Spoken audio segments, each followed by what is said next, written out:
Well, today I've got a real treat for you guys. Another community shop tour video. Settle down. Now, because we sometimes move at a snail's pace here at the Wood Whisperer, some of these videos are actually a couple years old at this point since we requested submissions.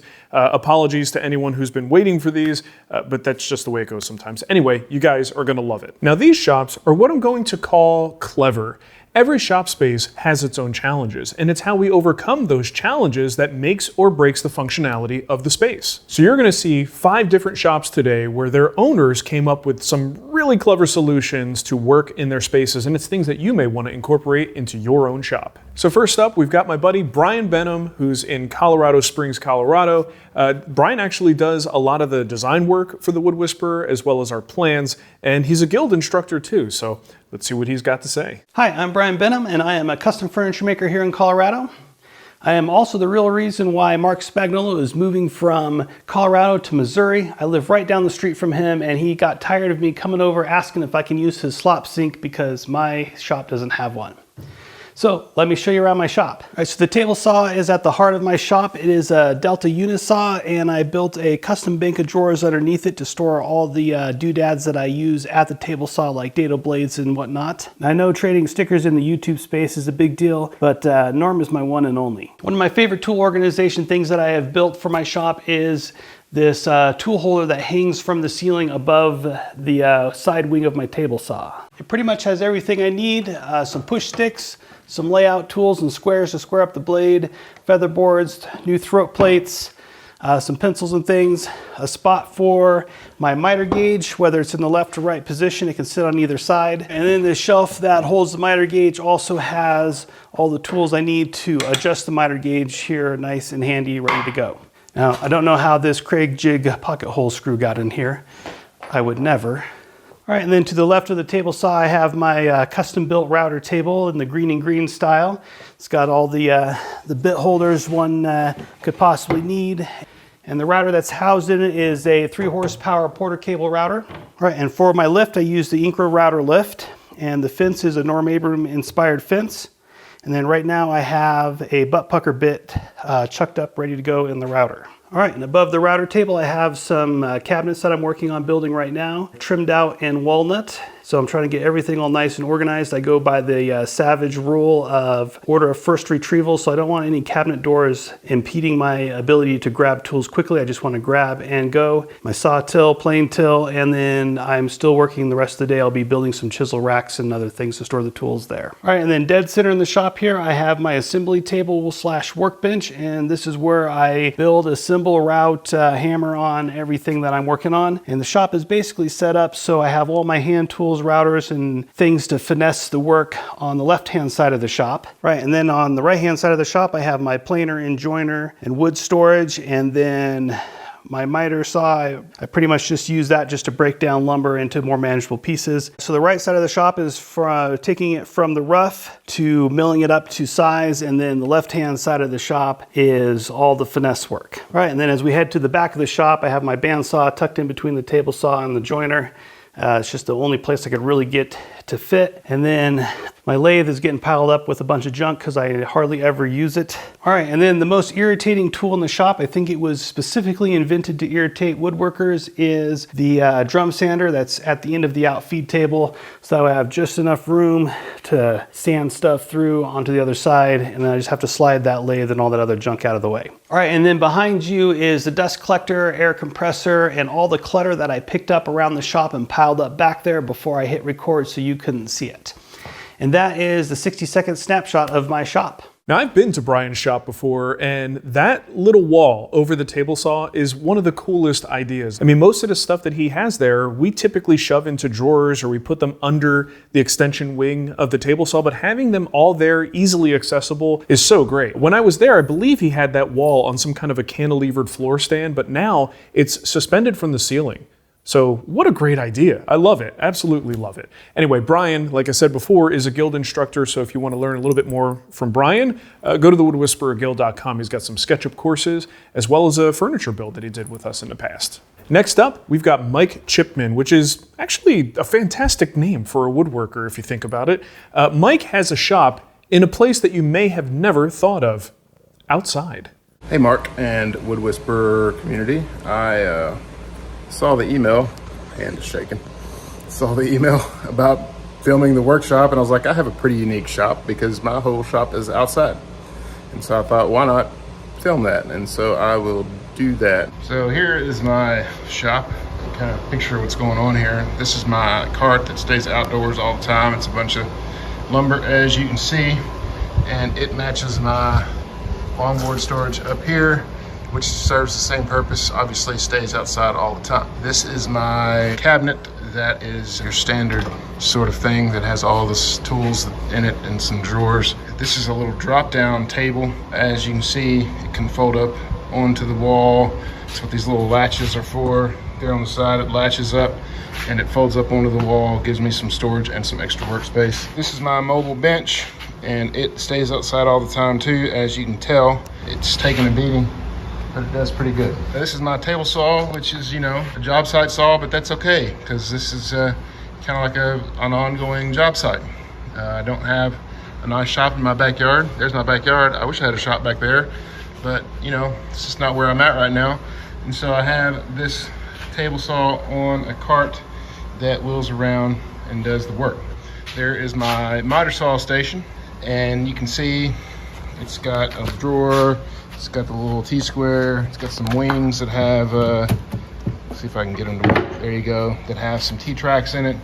You get the idea. My whole shop runs on extension cords, which plug in over there. How do I store all this stuff? Well, I have this little space right here. So there's a little cart that I usually have out near my table saw. Here's my flip top cart that has a disc sander / strip sander and that sander down there I forgot the name of it.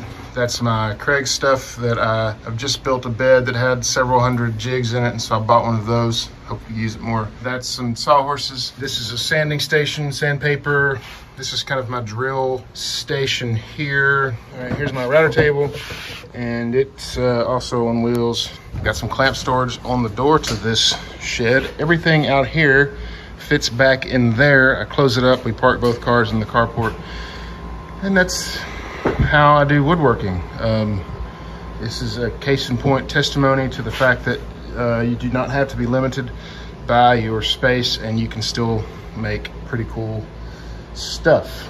And you know, like for instance, my wife asked for a cart that drawer was the top of, and I was able to come out here and make it because I was not limited by my lack of a shop. Hope this is interesting to you all. It is definitely interesting to me. I hope you enjoy. All I can say is, wow. I think I've only ever seen one other outdoor shop, and that's when I used to live in Phoenix. There was a Lutherie school there, and they have a section of the shop that's outside in a covered area like that. Having a shop in a carport and a shed that you can kind of tuck things and still make room for the cars, that's just crazy. Really nice job, Mike. You guys smell that? Smells like a guild sale. The Wood Whisperer Guild is the premier website for high-quality woodworking instruction. We have some of the best woodworking instructors in the industry, and each one of our courses provides you with high-quality video instruction and step-by-step plans. For the next week, until Mother's Day, you can get a single course for 25% off. That means you get a full course, membership to the Guild website, access to our private online communities, as well as discount codes that you can use at popular vendors, all for a whopping 25% off. Remember, offer expires on Mother's Day. That's May 12th, so don't delay. Next up, we have Fred Beck, yet another guy hailing from the Denver, Colorado area. Hi, my name is Fred. I live in Denver, Colorado, and the Wood Whisperers put out a call for shop tours. I didn't think I would go through every tool in the shop. I thought I would just talk about some of the unique things that I've built here so that perhaps you can be inspired. One of the first things I built after getting this table saw and the router table on the side was this chest that goes under the router. Kind of fills up empty space and gives me a place to store things. I've got the router down in here, the on-off switch built in, and a great place for router bits, and a great place for even more router bits. Continuing the theme on the other side with another chest that goes under the other side of the table saw. This is obviously kind of where I keep all the table saw related stuff. I've got my saw blades hanging in here and random saw pits. And this fellow fits in here. This little tray is kind of a catch-all. Another thing that's kind of hard to show is there's a couple of levers in here which jacks this up and ensures that everything is completely plain and well supported. And there's little pops down here that lower wheels on both chests so that they can be rolled out. Hanging directly above the saw, I put this platform here. It's just empty space. It's where I keep some more table saw stuff, of course. And all my safety gear is kind of right here at hand where I can grab it. Makes it really handy. It's right in the center of the shop, and it makes it less tempting just to do things without, because it's readily available. And then there's this fun right here. I'm really a big fan of Ron Polk's workbenches. I didn't have space for the 4x8, but I made a couple of 3x4, and then I need to figure out where to store them, and that's up here. Not certain how well you can see this, but I've got an old Harbor Freight winch up there, and when you take the spindle off, there's a 3/4 inch hex shaft there. So I took a 3/4 inch ratchet and welded it to this bar, which the lines are kind of wrapped around, and that's how this kind of works. It's kind of fun.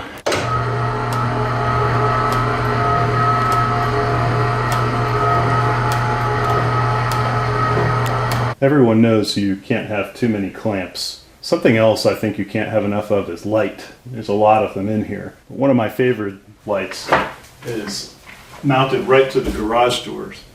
Not only does this give me kind of a raking light across this way when I'm painting, but when I'm working with the garage door open, which I like to do a lot, it's above me. And that gives me nice downward light when the garage door's open. Someone once said that drawers are where good tools go to die, and I can't really disagree. Shortly after building the garage, this was my first big project, 35 drawers. Ugh, all dovetailed and really pretty, but hard to find stuff. I mean, I know where it is, but yeah. So I've got these cabinets on top, and that's where the big tools sit. And starting with the chisels there, I thought, well, I'm going to build myself a tool wall on the cabinets. And that is a project for someday. Yep, that's a Rubio bench. If you've seen one, you've seen them all. Everybody's got a wall of clamps, I'm sure, and all sorts of measuring tools and whatnot. What's unique about this spot is this closet holds the loud stuff. So, vacuum. Doesn't sound very loud because it's in the box. It's insulated. I've got an air compressor in here. I've got the regular shop vac and the big dust collection system, as well as a spray box. So all the loud stuff is back in here, and any dust that doesn't get collected in the system stays contained in that spot.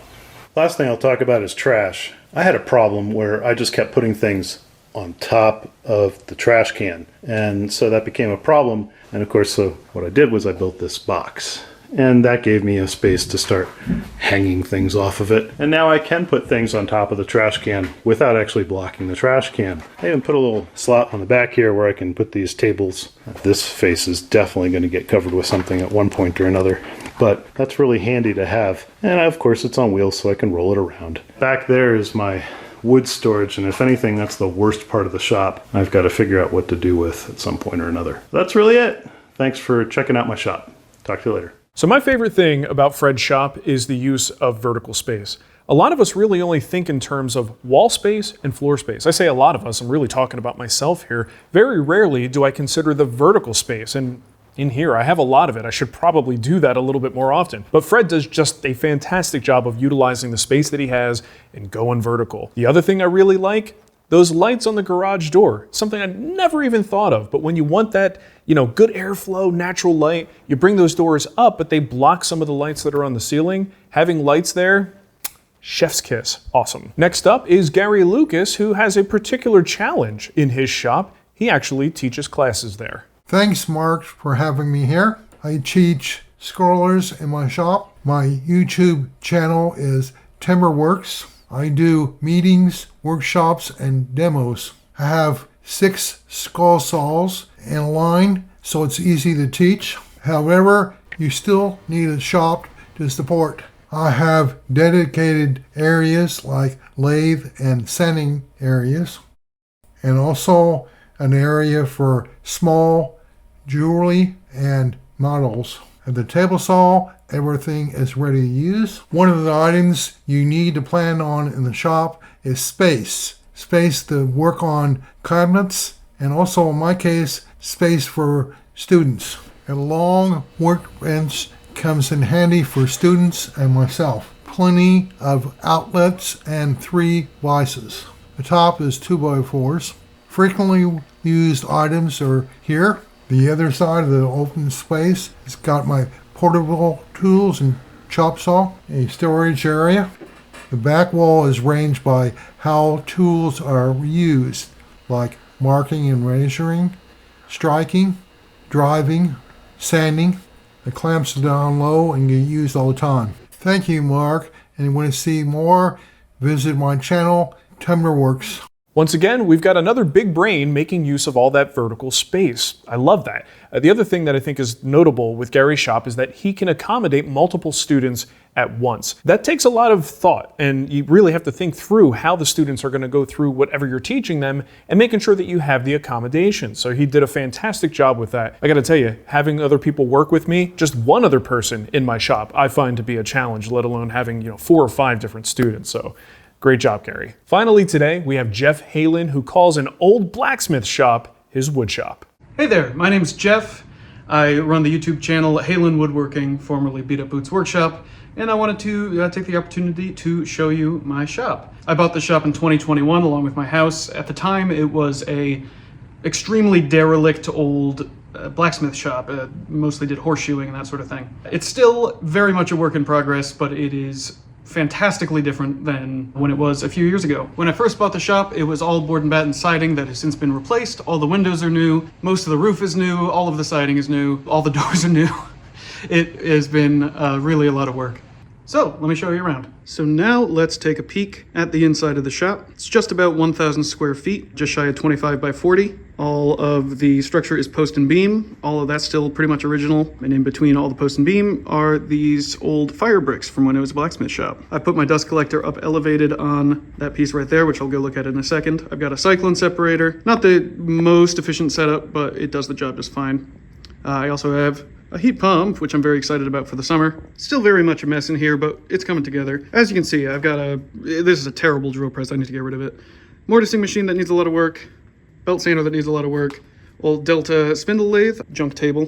Picked up this drum sander from a friend. Bandsaw I've had, one of the first big woodworking tools I ever bought. Old Delta bandsaw, works great, still just chugs along just fine. Delta table saw, which was the first big woodworking tool I bought new at the store. I kind of accidentally went down the Delta rabbit hole. I don't know why. It all works. I got no complaints. That planer has served me really, really well. You do have to change its blades more often than I would like. I'd like to upgrade to a helical head. Same with this jointer, works fine. Big work table I put together here. Constantly is a state of mess, but it gives me a good spot to work when I need it. Just recently got my sort of proto miter saw station going. This is certainly not the final layout, but it works well for now. I've been making a lot of these little tool holders, so we got drills here, including a special holder for my big corded drill. Over in the corner, I have what I jokingly call the desk, which I never say that because I got my shop vac under it. Circular saw holder, extension cords. I've only got 100 amp service for the shop right now, which should be fine, but just in case I ever want to upgrade it, I left plenty of room to work with. The lighting situation does leave something to be desired. These are just worksite strip lights. They work pretty well, but they're certainly not ideal, especially for filming. I've saved a lot of reclaimed lumber from rebuilding the shop. Most of this came from a couple old workbenches that were in here. You can also see my random orbit sander holder with the sandpaper divided up by grit. I've got a whole bunch of really nice locally sawn maple that's coming up for a project I'm going to work on. Might make a video of that. Over here I'm refinishing an old Heyman Wakefield sort of credenza for some friends of mine. Right here I have my dust collection unit, various drawers with various different things in them right here. This was all joinery, all mortise and tendons pretty much, so no metal fasteners involved here. Dust collector is from Grizzly, runs off 240, works pretty darn well for my purposes. As you can see, ducting running to 3 kind of major drops along each of my center posts in my shop, and the one behind me goes to the chop saw. Obviously some room for improvement, but This took me so long to get installed by myself that I just said it's going to be what it's going to be for the time being. Random hardwood rack, random clamp rack, and another view of everything from over here.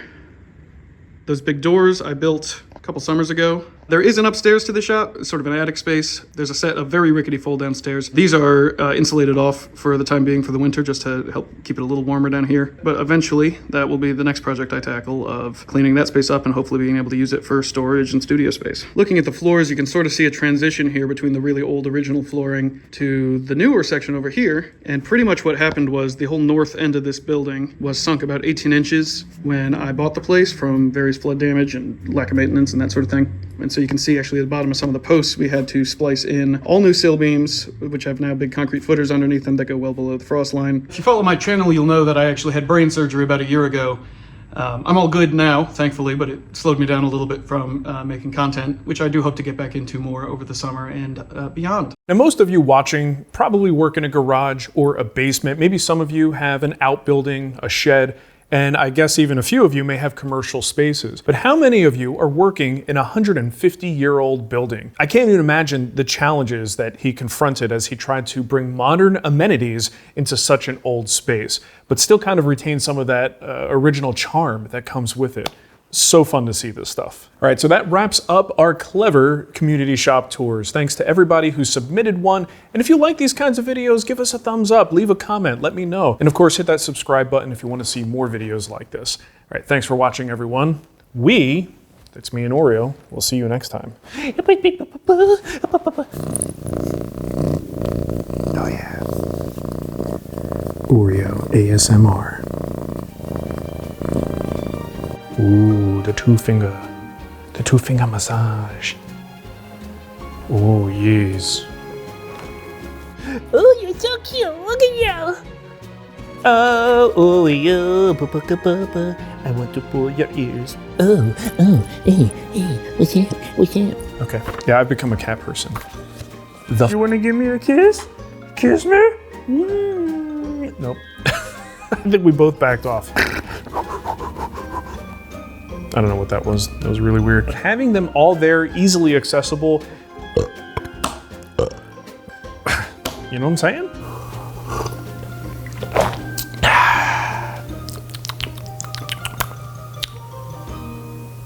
Looking good.